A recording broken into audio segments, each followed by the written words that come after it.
Quit faking it, my dad snapped as I struggled to breathe. My aunt waved it off, saying I was just trying to avoid cleaning. But when the EMT checked my pulse, he yelled for a stretcher, and the room erupted into panic. I was dying, gasping for air on my kitchen floor, surrounded by my family. But instead of calling for help, my father just stared down at me and snapped, "Quit faking it." Can you even imagine that kind of betrayal, that crushing disbelief in your absolute worst moment? My whole life, Abigail, have been fighting just to be believed. Growing up in the Marshall household was like living in a construction site.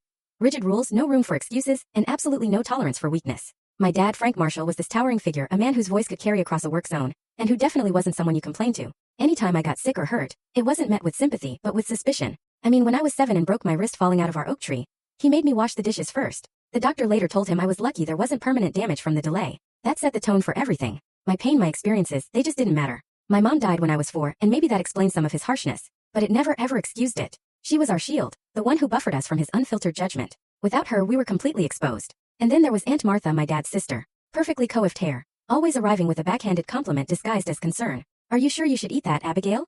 Or that outfit is certainly a choice." She appointed herself my feminine role model after mom, but her guidance was just criticism wrapped in a thin, almost transparent layer of helpfulness. The only person who truly saw me was my younger sister, Jessica. She somehow escaped the dramatic label that clung to me like a shadow. When I'd get migraines so bad I'd be throwing up in the bathroom, Jessica would just quietly bring me water and sit with me in the dark. If Dad accused me of faking to skip school, she'd defend me in her soft way, even though it rarely changed anything. By the time I was 16, I'd internalized their dismissal so deeply that I started to doubt myself. Maybe I was being dramatic. Maybe other people didn't feel pain like this. I stopped talking about it, pushing through fevers and injuries with this stubborn, silent determination. Of course, that only reinforced their belief that my earlier complaints were just exaggerations. Getting into State University 300 miles away felt like a prison break. For 4 glorious years, I built a life where people took me at my word. My roommate, Elaine, never questioned me when I said I needed a quiet day for a migraine. My professors granted extensions when I was genuinely sick. For the very first time, I experienced what it was like to be believed, to have my experiences validated instead of dismissed. After graduation, I got a job at a marketing firm in the city, vowing never to move back home. I called on holidays, visited twice a year with carefully planned exit strategies,